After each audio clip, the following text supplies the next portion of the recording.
이르시되 하늘을 우러러 무뼈를 셀 수 있나 보라. 또 그에게 이르시되 내 자손이 이와 같으리라. 아브라함이 여호와를 믿으니 여호와께서 이를 그의 의로 여기시고. 고마우신 하나님, 창세기 말씀 통해서 선진들의 하나님을 배울 수 있게 하신 것을 감사합니다. 특별히 아브라함의 하나님을 통해서 우리의 삶 가운데 깊이 개입하시고 우리를 인도하시는 하나님을 배울 수 있게 하신 것을 감사합니다. 오늘 말씀을 통해서 하나님께서 우리에게 주신 비전이 무엇인가 깊이 깨닫고 영접하고 또 현재의 어려움들을 잘 이겨내는 저희가 될 수 있도록 저희들을 축복하여 주시옵소서. 감사하고 모든 말씀을 주 예수 그리스도의 이름으로 기도하였습니다. 아멘. 혹시 미국 테슬라 자동차의 광고를 보신 적 있습니까? 미국의 테슬라 자동차는 광고하지 않는 기업으로 유명합니다. 그런데도 테슬라는 세계 전기차 시장에서 판매 1위를 차지하고 있습니다. 그 이유에는 여러 가지 것이 있겠지만 가장 큰 것은 CEO인 일론 머스크 때문입니다. 일론 머스크는 돈키호테처럼 엉뚱한 면도 있지만 그는 미래를 내다보고 꾸준히 준비하는 사람입니다. 그의 비전은 때가 되자 많은 사람에게 인정받게 되었고 미래지향적인 기업 이미지를 만들어냈습니다. 또한 충성도 높은 팬덤을 형성해서 오늘날의 테슬라를 탄생시켰습니다. 자, 이처럼 비전을 가진 자는 어떤 힘든 환경에서도 놀라운 일을 이루어내게 됩니다. 절망적인 상황에서도 주저앉지 않고 새 역사를 창조합니다. 자, 이 때문에 하나님께서는 우리가 원하는 것을 주기보다 먼저 비전을 갖도록 우리를 도와주십니다. 오늘 말씀에서도 하나님은 아브라함이 원하는 자식이나 땅을 주지 않으시고 그를 통해 이루실 비전을 보여주십니다. 본문 말씀을 통해 우리에게 두신 하나님의 비전이 무엇인가를 영접하고 우리도 승리의 삶을 살아갈 수 있기를 기도합니다. 파트 1, 아브라함에게 비전을 주신 하나님, 15장 1절에서 6절입니다. 지난 강의에서 보여준 아브라함은 무척 성숙하고 용감한 모습이었습니다. 그는 자신의 권리를 조카 롯에게 먼저 양보하는 통 큰 자였습니다. 또 은혜를 모르고 떠났던 롯이 위험에 처하게 되자 목숨을 걸고 달려가 구원해내는 무적의 용사였습니다. 그러나 오늘 나타난 아브라함의 모습은 전혀 그렇지 않았습니다. 1절을 보십시오. 자, 여기서 이후란 말은 아브라함이 그돌라오멜 연합군을 물리치고 또 사로잡혔던 조카 롯을 구해낸 후를 말합니다. 그런데 이처럼 큰 승리를 거둔 후에 아브라함은 갑자기 깊은 문제에 빠지게 됩니다. 하나님께서 아브라함에게 나타나 두려워하지 말라 이렇게 말한 것을 볼 때 아브라함은 두려움에 사로잡혀 벌벌 떨고 있었습니다. 자, 그렇다면 그처럼 용맹스럽던 아브라함이 왜 이렇게 되었을까요? 첫째는 적들이 언제 자신을 기습해 올지 몰라 두려웠기 때문입니다. 우리나라 속담에 맞은 놈은 펴고 자고 때린 놈은 오그리고 잔다는 말이 있습니다. 아브라함이 하나님의 도우심으로 연합군을 물리치긴 했지만 그들은 언제 다시 전열을 정비해서 보복해 올지 알 수 없습니다. 강한 네 나라가 함께 기습 공격을 해온다면 그는 속수무책으로 무서운 보복을 당할 수밖에 없습니다. 이 때문에 그는 극한 두려움에 사로잡혀 벌벌 떨고 있었던 것입니다. 자, 그러면 이런 그를 하나님은 어떻게 도와주십니까? 하나님께서는 두려움에 사로잡힌 아브라함에게 말씀하십니다. 아브라함아, 두려워 말라. 나는 내 방패요. 자, 방패는 적의 공격으로부터 우리를 보호해주는 안전장치입니다. 하나님은 방패가 되셔서 적의 모든 공격으로부터 아브라함을 보호해 오셨습니다. 의지할 곳 없는 이방 땅이었지만 그를 홀로 내버려 두지 않으시고 위험 때마다 지키고 보호해 주셨습니다. 기근이 들어 애굽으로 피신했을 때 바로 왕은 자기의 부인을 빼앗아 갈 뻔했습니다. 그런데 하나님께서는 이 위기의 때에 아브라함의 방패가 되셨습니다. 하나님께서 바로의 가정에 재앙을 내려 아브라함의 가정을 지켜 보호해 주셨습니다. 자, 이 하나님께서 아브라함을 이렇게 철동같이 지키고 있는데 무엇이 두려울 수 있습니까?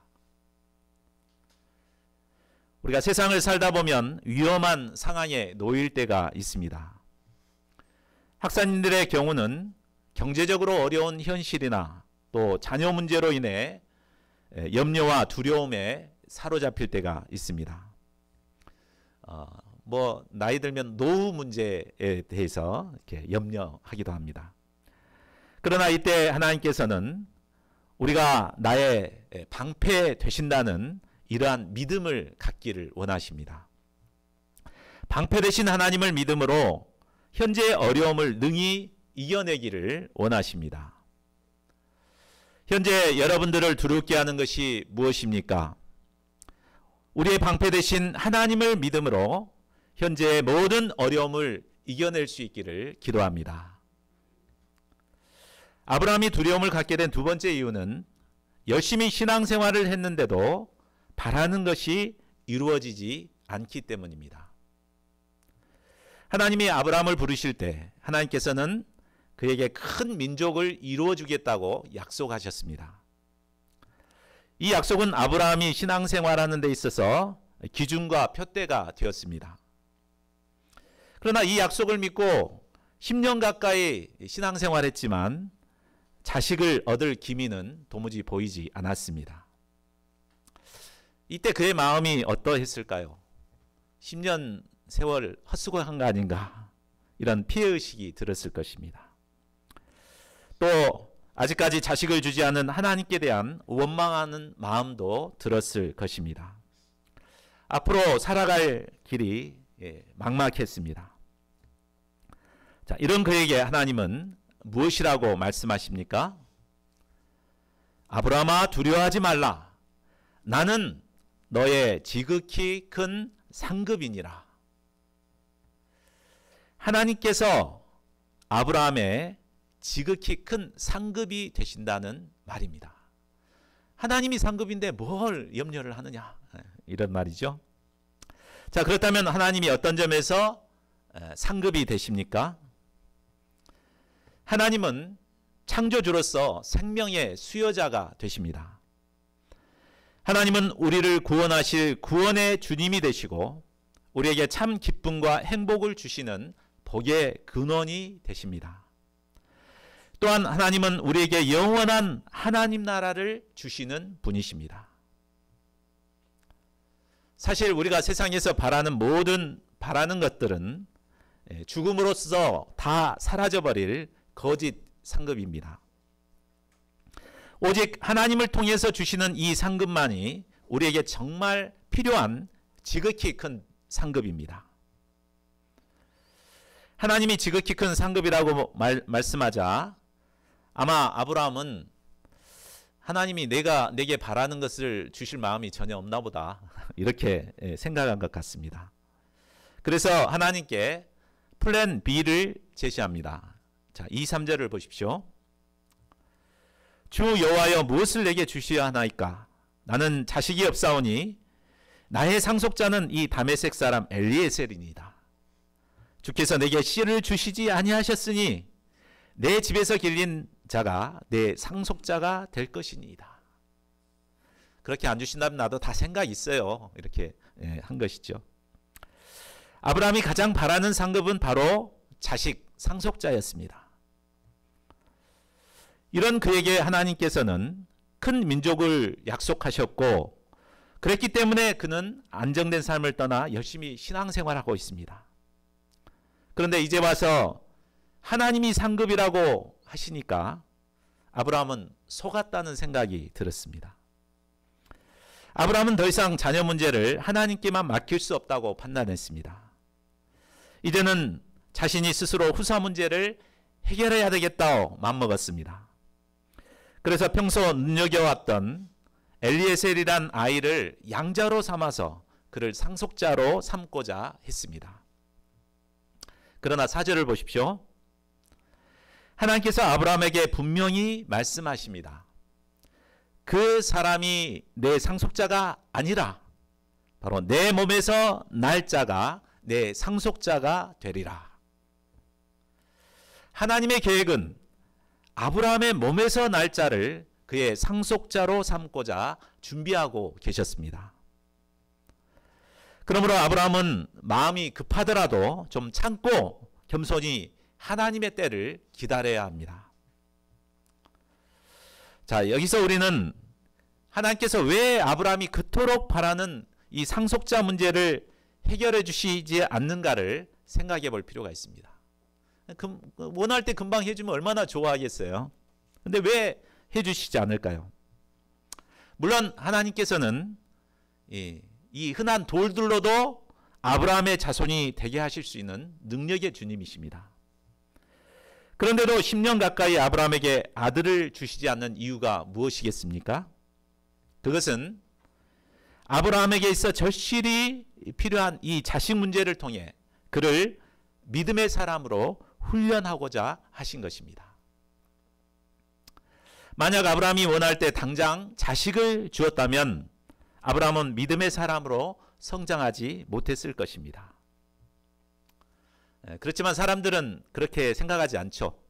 내가 원하는 것만 주십시오. 그러면 내가 정말 열심히 주님을 위해서 봉사하고 믿음으로 살아가겠습니다. 이렇게 다짐합니다. 그러나 제가 지켜보지만 그랬던 사람 중에 정말 믿음을 잘 지키고 있는 사람들은 별로 없습니다. 그냥 화장실 갈 때 마음하고 나올 때 마음하고 다르죠.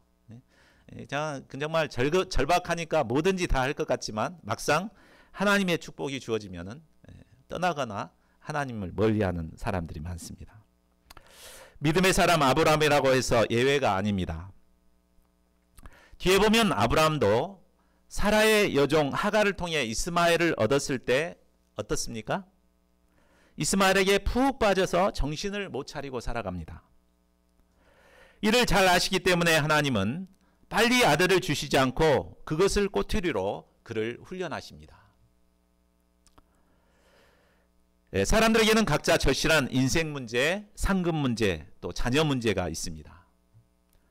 우리는 전능하신 하나님께서 당장의 이 문제를 해결해 주시기를 간절히 바랍니다.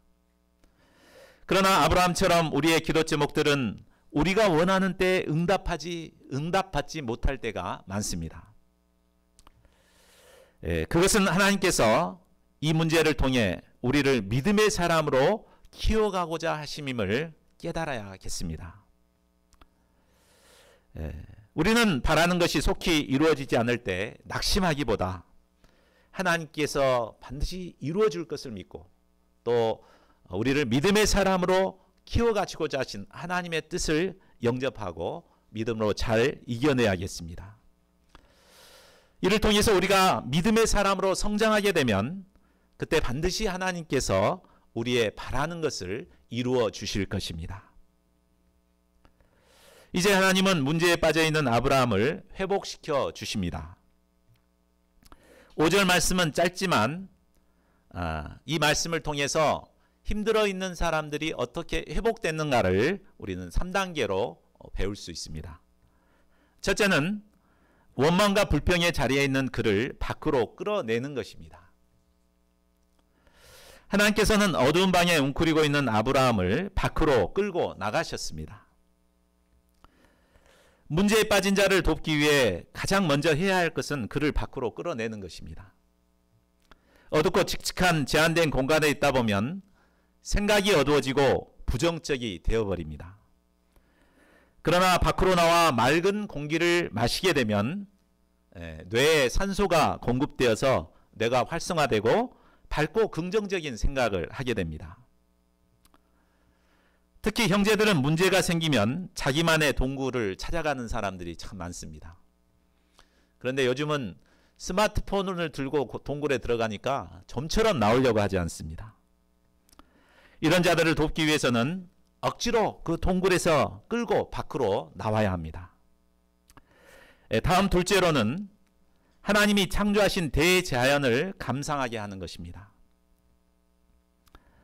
하나님께서는 밖으로 나온 아브라함에게 하늘을 우러러 무뼈를 바라보도록 하셨습니다.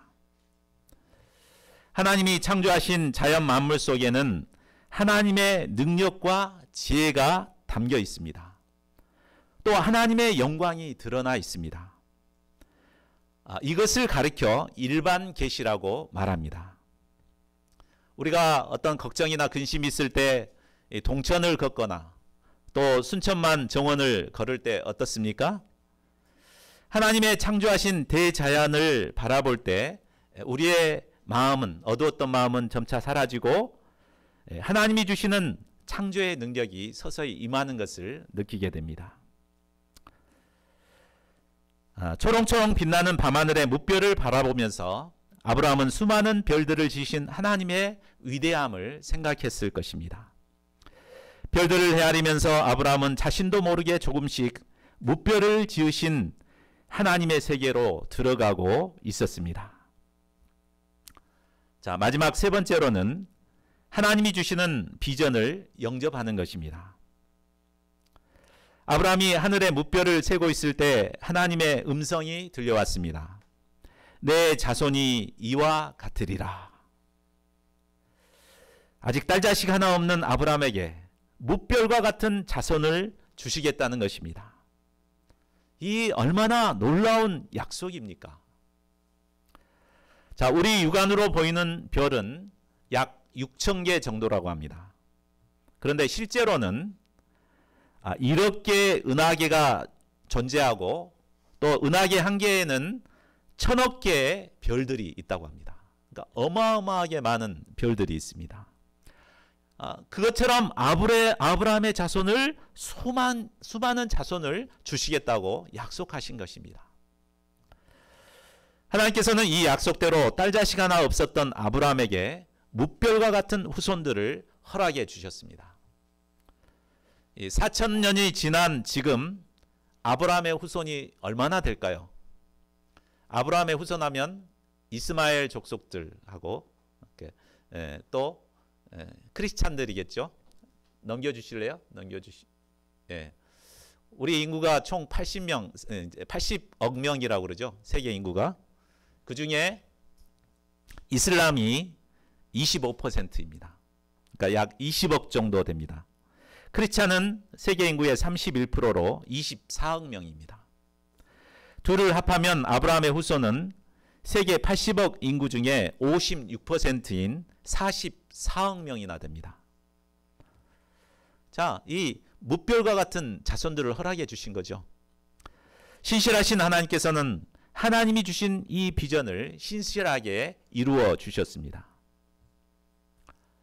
자, 이를 볼 때 하나님께서 우리에게 주시는 비전은 당장 눈앞에 있는 현실 문제만 해결해 주지 않는다는 것을 알 수 있습니다. 우리의 생각을 초월한 먼 후대에 하나님께서 약속을 이루어 주십니다. 그러므로 당장에 눈에 보이는 것이 없다 하더라도 우리는 하나님이 주신 비전을 영접하고 붙들어야 합니다. 이때 우리는 현실 문제에서 벗어나 역사 창조의 주역들로 귀히 쓰임받게 됩니다. 자, 그러면 하나님의 도우심을 받은 아브라함의 반응은 어떠합니까? 우리 6절을 보십시오. 아브라함은 여호와를 믿었습니다. 아브라함이 여호와를 믿으니 할 때 이 믿는다는 동사가 히브리어로 아만입니다.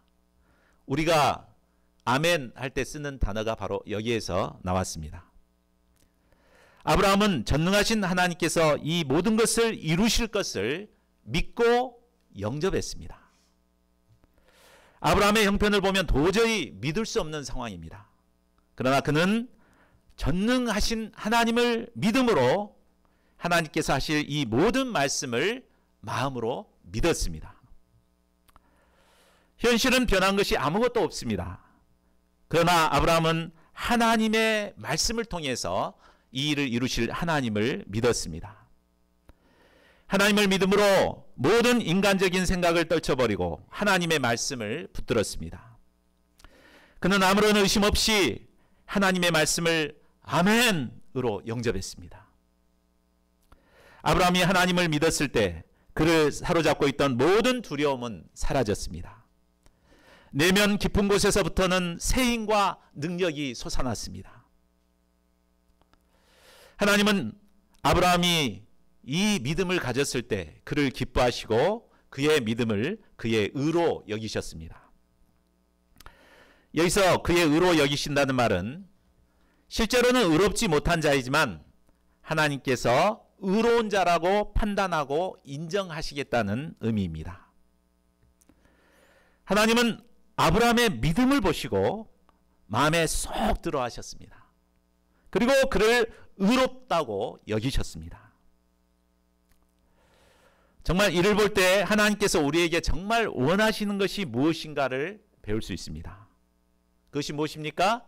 그것은 아브라함처럼 바랄 수 없는 중에 바라고 믿는 것입니다.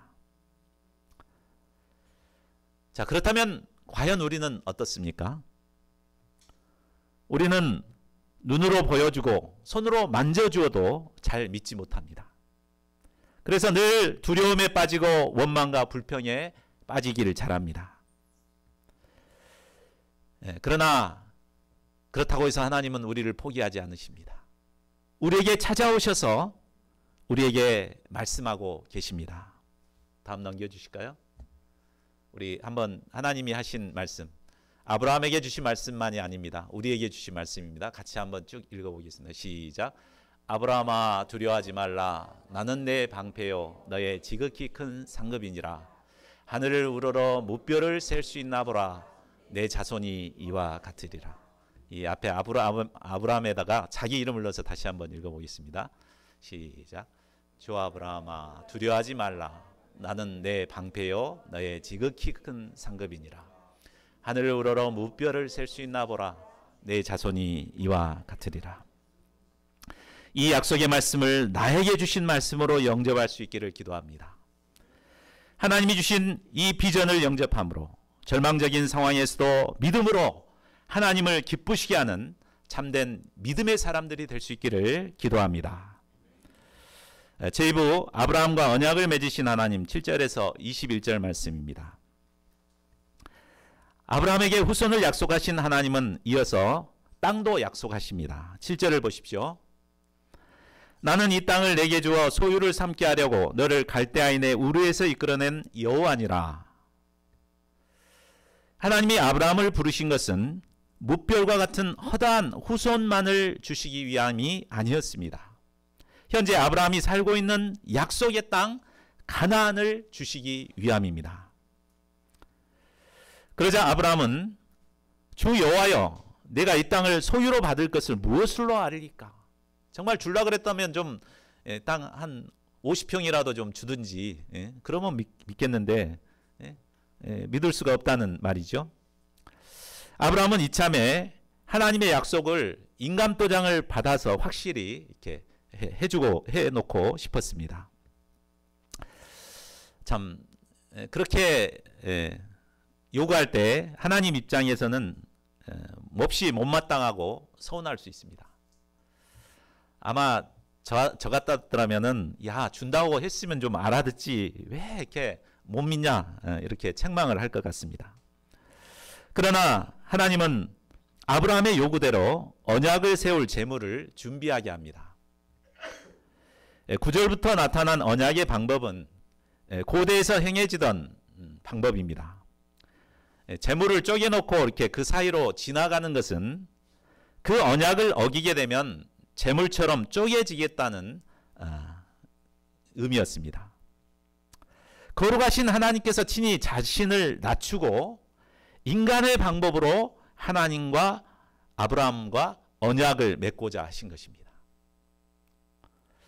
자, 준비를 마치고 아브라함이 깊은 잠에 들었을 때 하나님께서는 장차 어떻게 약속을 이루신 건가를 자세히 알려줍니다. 13절에서부터 보면 이 사건은 장차 600년 후에 아브라함의 후손들을 통해 이루어질 일입니다. 아브라함의 자손들이 이방에서 객이되어 400년 동안 종노릇하며 괴로움을 당하게 됩니다. 그러나 하나님께서 아브라함의 자손들이 섬기던 애굽을 징벌함으로 아브라함의 자손을 큰 재물을 이끌고 거기서 나오게 합니다. 이 내용은 출애굽기에 자세히 나와 있습니다. 내년 봄에 이 출애굽기를 공부할 예정입니다. 하나님께서 400년을 지체하시는 이유는 아모리 족속의 제약이 아직 가득 차지 않았기 때문입니다. 17절을 보십시오. 하나님께서는 아브라함이 쪼개놓은 재물 사이를 횃불의 모습으로 지나가셨습니다. 이로써 하나님과 아브라함과의 언약이 이루어졌습니다. 일반적으로는 쪼갠 재물 사이로 계약 당사자인 두 사람이 지나가야 합니다. 그런데 하나님께서 횃불의 모습으로 일방적으로 혼자만 가셨습니다. 이것은 무엇을 말합니까? 이 언약이 쌍방 언약이 아니라 일방 언약이라는 것을 보여줍니다. 이 언약은 하나님께서 친히 이 일을 이루어 가실 것임을 보여주신 것입니다. 신실하신 하나님은 출애굽기를 통해 아브라함과 맺은 이 언약을 신실하게 이루어 주셨습니다. 또한 이 횃불 언약은 예수 그리스도를 통해 일방적으로 우리를 구원하실 하나님의 언약을 상징하고 있습니다. 예수님의 십자가는 우리의 공로가 전혀 필요 없는 하나님의 일방적인 은혜입니다. 우리는 겸손히 예수님께서 십자가를 통해 일방적으로 이루어 주신 이 구속의 은혜를 겸손히 영접하기만 하면 됩니다. 이때 우리는 예수님의 십자가의 공로로 구원을 얻고 하나님의 나라에 들어가는 은혜를 누리게 됩니다. 일방적인 언약을 통해 우리를 구원하시는 하나님의 은혜에 감사와 찬양을 드립니다. 제3부 아브라함의 가정 문제를 해결해 주신 하나님, 16장 1절에서 16절입니다. 자, 15장에서는 아브라함이 문제에 빠졌었는데 이제 16장에서는 사레가 문제에 빠집니다. 후손 문제에 있어서 어쩌면 아브라함보다 당사자인 사레가 더 초조하고 불안했을 것입니다. 자식 없는 모든 책임이 자기에게 있는 것만 같아서 사레는 아브라함에게 몹시 미안했습니다. 그래서 당시 보통 사람들이 행했던 것처럼 그의 여종 하갈을 아브라함에게 첩으로 주어서 자식을 얻고자 했습니다. 아브라함도 이 제안을 못 이긴 채 하고 받아들였습니다. 그러나 인간적인 방법으로 문제를 해결하려다가 더 큰 문제가 생기게 됩니다. 4절을 보십시오. 사레의 여종 하갈이 주인의 아들을 잉태하게 되자 아주 교만해졌습니다. 사레 앞에서 나오는 배를 내밀고 다니며 자식을 못 낳는 사레를 무시했습니다. 배가 굴러감에 따라 그녀는 더욱 교만해져서 사레를 멸시하기까지 했습니다. 자식도 못 낳는 것이 무슨 주인이라고 이렇게 했습니다. 사레는 자식 못 낳는 것도 서러운데 종에게 맞아 멸시를 당하는 고통을 맛보게 됩니다. 자, 이렇게 된 가장 큰 원인이 아브라함에게 있음을 알고 사라는 아브라함을 따집니다. 5절을 보십시오. 내가 받는 모욕은 당신이 받아야 옳도다. 아브라함은 처와 첩 사이에서 괴로움을 당하게 되었고 결국은 사레의 손을 들어줍니다. 당신의 여종이니 당신 좋을 대로 그에게 행하시오. 그러자 사레는 하갈을 학대하기 시작했고 학대받은 하갈은 견디다 못해 가출을 해버렸습니다. 아브라함과 사레가 인간적인 방법으로 후사 문제를 해결하려 하자 더 복잡한 문제가 생기게 된 것입니다. 믿음의 사람이 믿음으로 행하지 않고 이처럼 인간적인 방법을 쓰게 되면 더 큰 문제에 휘말리게 됩니다. 자, 이런 아브라함의 가정 문제를 하나님께서는 내버려 두지 않으십니다. 도망간 하갈을 찾아와 도와주심으로 문제를 해결해 주십니다. 8절을 보십시오. 하나님이 보낸 사자가 말합니다. 사레의 여종 하갈아. 먼저 하나님께서는 하갈이 사레의 여종이라는 것을 인식시켜 줍니다. 문제 해결의 첫 번째는 바로 자신이 누구인가를 바로 아는 데 있습니다. 하갈이 아무리 아브라함의 씨를 잉태했다 하더라도 그가 사레의 여종인 것은 변하지 않는 사실입니다. 그런데 하갈은 자신이 주인의 아이를 가졌다고 마치 주인이라도 된 것 양 교만해졌습니다. 하갈이 교만하여 자신의 신분을 망각했을 때 마음이 높아져 가정에 큰 분란을 일으키게 된 것입니다. 여호와의 사자의 질문에 하갈은 나는 내 여주인 사레를 피하여 도망하나이다 라고 대답합니다. 그러자 여호와의 사자는 내 여주인에게로 돌아가서 그 수하에 복종하라 라고 명령합니다. 하나님은 사레가 비록 자식을 낳지 못하는 약점이 있지만 그럼에도 불구하고 하갈의 여주인임을 분명히 하셨습니다. 그러므로 하갈이 여주인에게 돌아가 종으로 복종하는 것은 너무나 당연한 일이었습니다. 10절과 11절을 보십시오. 여호와의 사자는 장차 하갈이 낳을 아들의 이름을 이스마엘이라고 지어주었습니다. 그리고 그가 장차 크게 번성하여 그 수가 많아 셀 수 없게 될 것이라는 비전도 주십니다. 또한 이스마엘은 장차 들나귀처럼 호전적인 족속이 될 것이라는 것도 알려줍니다. 13절을 보십시오. 하갈은 광야에서 자기에게 말씀하신 여호와를 살피시는 하나님이라고 고백했습니다. 여기서 살핀다는 말은 지켜본다는 뜻입니다. 하나님은 하갈을 지켜보셨습니다. 이와 마찬가지로 하나님께서는 오늘날 불꽃 같은 눈으로 항상 우리를 지켜보고 계십니다. 살아계셔서 졸지도 주무시지도 않고 항상 우리를 지켜보셨다가 위험에 처할 때 방패로 우리를 막아주십니다. 우리를 살피시는 엘로이 하나님이 계시기 때문에 우리는 모든 문제에서 벗어나 믿음의 길을 갈 수 있습니다. 말씀을 맺겠습니다. 이상을 통해 연약해진 아브라함을 찾아오시고 하나님께 대한 믿음과 비전을 심으심으로 회복시켜 주신 하나님을 배울 수 있었습니다. 우리도 아브라함처럼 때때로 힘든 현실 문제에 사로잡혀 두려움에 떨 때가 많습니다. 그러나 우리를 찾아오셔서 회복의 은혜를 베풀어 주시고 우리를 믿음의 사람으로 빚어가십니다. 현재 우리가 어떤 힘든 상황 가운데 있다 하더라도 하나님께서 우리의 방패가 되시고 지극히 큰 상급이 되십니다. 우리가 이 하나님께 대한 믿음을 가져야겠습니다. 또한 무엇보다 하나님께서 주시는 원대한 비전을 영접해야겠습니다. 이때 우리는 어려운 상황을 이겨내고 승리의 삶을 살 수 있습니다. 저희 모두가 하나님께 대한 믿음과 또 하나님의 말씀에 기초한 비전을 영접할 수 있기를 바랍니다. 이를 통해 모든 어려움을 이겨내고 승리의 삶을 살아가는 저희 모두가 되기를 간절히 기도합니다. 우리 요절 말씀 읽고 함께 기도하는 시간 갖겠습니다.